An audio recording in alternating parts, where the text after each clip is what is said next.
عاملين ايه؟ يا رب تكونوا بخير وفي احسن حال. طبعا كلنا الميزانية بتاعتنا خلاص شطبت من اول اسبوع رمضان. ينعاد عليكم بالخير واليمن والبركات.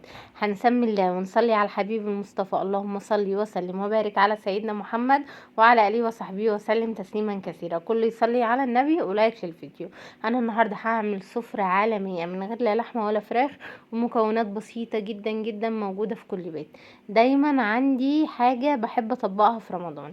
اليوم اللي اكون عاملة فيه مثلا عاملة طبخة فيه طبيخ عادي وخضار ودنيا، او عاملة لحمة فراخ، دايما بحب اليوم ده ان هو بس بكتفي بالطبيخ في رمضان وشوية العصير، وفضل ونعمة من رب العالمين. دايما بحب اعمل الحلو في اليوم اللي يكون يوم ارديحي زي ما بنقوله كده، مفهوش لا لحمة ولا خضار. طبعا الله يكون في عون الجميع، يعني الناس ربنا العالم بيها، وموضوع ان انا اكون عامله طبيخ وعصير وحلو ده تبذر بصراحه، والله مش بخل ولا اي حاجه. حتى لو الامكانيات موجوده في كل حاجه، لا يعني خير الامور الوسط. نفتكر ان لينا اخوات يعني ربنا يعينهم، لا حول ليهم ولا قوه، مش لاقيين العيش الناشف. ففضل ونعمة من رب العالمين زي ما انتم شايفين كده. بما انه النهارده يوم ارديحي، هنعمل سفرة مع بعض ما فيهاش لا لحمة ولا فراخ. قلت اعمل لهم شوية حلو.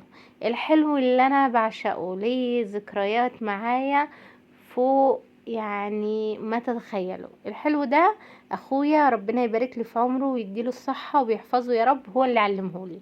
وكنت ساعتها في 5 ابتدائي، تخيلين كنت صغيرة جدا. الحلو ده عبارة عن ورقتين من الجلاش بدهنهم كده ايه مادة خفيفة، مادة دهنية بدهنهم دهنة خفيفة. انت عايزة تزودي براحتك، بس انا ما بحبش الدهون الكتيرة يعني في الحلويات. وبحط شوية كنافة عاديين، وعليهم برش على الكنافة سمنة وشوية مكسرات. بجيب ورقتين جلاش بفردهم، بحط في النص كنافة عادية عليها شوية سمنة وعليها شوية مكسرات، زبيب على جوز هند على فول سوداني.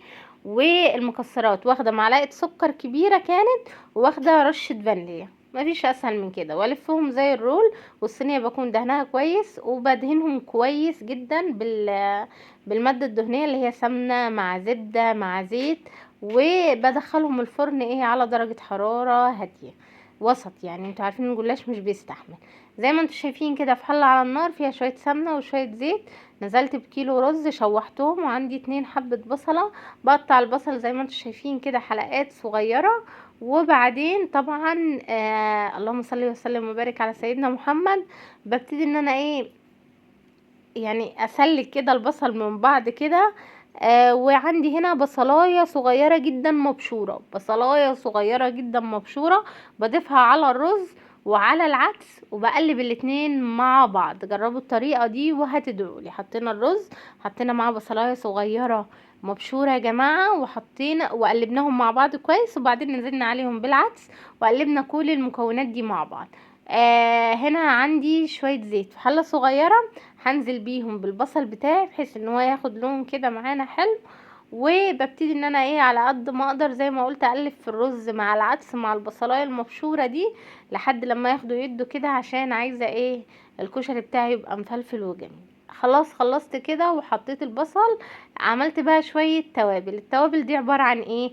عن ملح وفلفل اسمر وكمون وكزبره ناشفه ورشه خفيفه 7 بهارات، او بهار فراخ بهار لحمه، اي شويه بهار كده مشكل عندك حوالي ربع معلقه، ما تكتريش عن كده. وبقى يظبطي بقى ايه ملح وفلفل اسمر وكمون وكزبره ناشفه، دول الاساسي معانا في الكشري. قلبت بقى التوابل بتاعتي كويس جدا مع الكشري بتاعي والرز والعدس. زي ما قلت كده بقلبهم كويس قوي، لان انت كل ما قلبتيهم كويس قوي كل ما كانوا مفلفلين معاكي.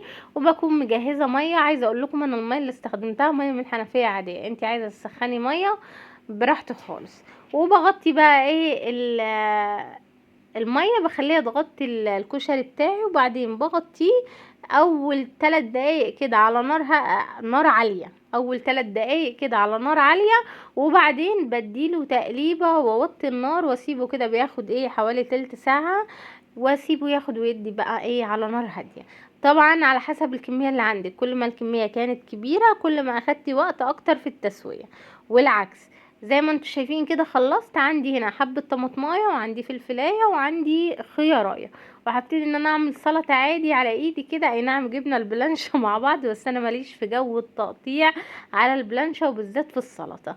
وكان عندي نص حزمة جرجير شطفتها برضو، وكده يبقى ايه السلطة بتاعتي جهزت. طماطم وفلفل وخيار وجرجير. طبعا اي اضافات تانية متاحة او موجودة عندك لا ضيفيها، وهتبقى حلوة وجميلة وزي الفل.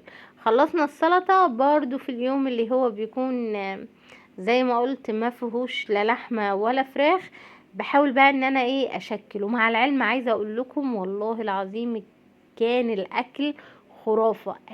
اكلنا فيه اكل فظيع احلى من اللحمة والفراخ. ده الزيت بتاع البصل، الزيت اللي انا حمرت فيه البصل تمام. بنزل بمعلقة صغيرة مليانة من الثوم مهروسة في الهون، واديها تشويحة مع الزيت اللي انا حمرت فيه البصل، واروح نازله عليها بمعلقه خل كبيره الطشه بتاعتها، ونازله عليها بشويه توابل ملح وكمون وفلفل اسمر وكزبره ناشفه. بس الكمون بخليه في الاخر، بحط بس ملح وفلفل اسمر وكزبره ناشفه.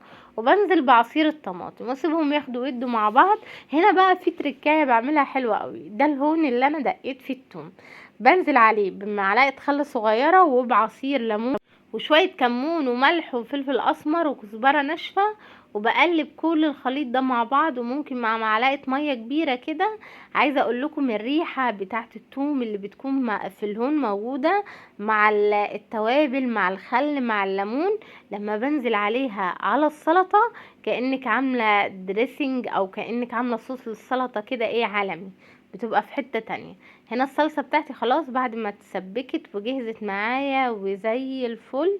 زي ما قلت بظبط التوابل بتاعتها، وفي الاخر ايه يعني بحط الكمون، لان الكمون بيمرر لما اللهم صل على سيدنا محمد لما تحطيه في الاول. ودي هريسه شطه. بصوا بقى احنا عشان تراويح وصلاه انا ما عملتش لا دقه ولا عملت صوص الشطه السبايسي. فانا عملت الصلصه فيها توم وخل زي الدقه اللي هي بالثوم اللي بره، وكمان خليتها شويه سبايسي في شويه هريسه الشطه دي، فبحيث ان هي الصلصه تبقى الدقه والشطه والصلصه وكله مع بعض. زي ما انتم شايفين كده كان عندي باقي خروب وعملت شويه صوبيا. عايزه اقول لكم الجلاش عالمي، كلمه عالمي قليله جدا جدا جدا. طبعا هو سخن، وده الشربات اللي احنا كنا عاملينه شايلينه مع بعض في التلاجة، حطيتهوله وسبته بقى ايه ياخد ودي مع بعض. من اجمل التجهيزات موضوع الشربات ده على فكرة، لما يكون عندك موجود في التلاجة سواء رمضان او غير رمضان الموضوع بيبقى عالمي وحلو جدا جدا. انا هنا حاولت ان انا ايه اظبط لكم الكاميرا، وحاولت ان انا امسكها بس هي كانت سخنه. بس عايزه اقول لكم حاجه كده زي الكتاب ما قال، ربنا يبارك لي في اخويا وفي اخواتي جميعا ويحفظهم هم وامي وابويا وكل حبايبي. بجد انا ممتنه لاخويا الكبير لاني علمني الطريقه دي وعلمني الفته. والحمد لله وبفضل الله من اكتر الحاجتين اللي كل الناس بتحبهم من ايدي طريقه الجلاش دي وطريقه عمل الفته، سواء فته الكوارع او فته اللحمه. والبركة فيه حبيبي هو اللي علمهمني بصراحة، ربنا يحفظه ويبارك لي فيه. هنا بقى كان عندي شوية دجوز في التلاجة، وكان عندي شوية بابا غنوج. انا طبعا بحب ان انا ايه يكون في شوية سلطات عندي ايه موجودة في التلاجة رمضان او غير رمضان، بحس ان هي بتبقى مقبلات حلوة جدا جنب الاكل. وطلعت رغيفين عيش عاديين مش عيش شامي ولا اي حاجة، العيش العادي بتاعنا. طلعت رغيفين وحمصتهم، وهنبتدي بقى ايه نغرف الاكل القمر بتاعنا. مش مفهوش لحمه ولا فراخ، بس والله العظيم خطير في حته تانية. هنا زي ما انتم شايفين كده طبعا الديكوريشن والمنظر زي ما انت حابه زيني وظبطي زي ما انت عايزه. انا حطيت هنا شويه عيش محمص على الجنب. طبعا العيش المحمص لما بطلعه بحط له شويه ملح وفلفل اسمر. وهنا في النص كده ايه حطيت طبق وحطيت فيه شويه صلصه. الصلصه دي عالميه، اللي هي تحسوها صلصة مع دقة مع الصوص السبايسي اللي هو بتاع الهريسة، جميلة جدا. وده البصل اللي احنا حمرناه مع بعض، حطيته كده في الجنب. وحمرت بطاطس محمرة والسلطة اللي احنا عاملينها. وده كان بتنجان وخيار مخلل وبطاطسيتين كده محمرين. ودول نوعين الدجوس وسلطة البابا غنوج اللي كانوا في التلاجة. ودي السلطة الخضراء اللي انا عاملاها معاكم.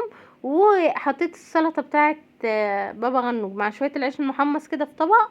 عايزه اقول لكم لما بتاخدوا من العيش المحمص مع سلطه الطحينه دي بتبقى عالميه رهيبه، وفضل ونعمه من رب العالمين. سفره ما فيهاش غلطه زي الكتاب ما قال. حاجه كده حلوه جدا، مكوناتها موجوده في كل بيت، بس عملنا سفره بجد تاكلوا صوابعكم وراها. جربوها وان شاء الله تعجبكم. والجلاش طبعا ما اقولكمش، جربوها وادعوا لاخويا ادعوا لابو محمد على جمال الوصفه بتاعت الجلاش لانها فعلا خطيره. هو ده فيديو النهارده، بتمنى يكون عجب حضراتكم. لو عجبكم الفيديو لايك وشير واشتراك في القناه وتفعيل الجرس عشان يوصلكم كل جديد على قناتي. مستنيه رايكم تحت في الكومنتات، رايكم يهمني، وعايزاكم توصلوا الفيديو ده لاكبر عدد من اللايكات. واشوفكم على خير في فيديوهات تانية كتيره. مع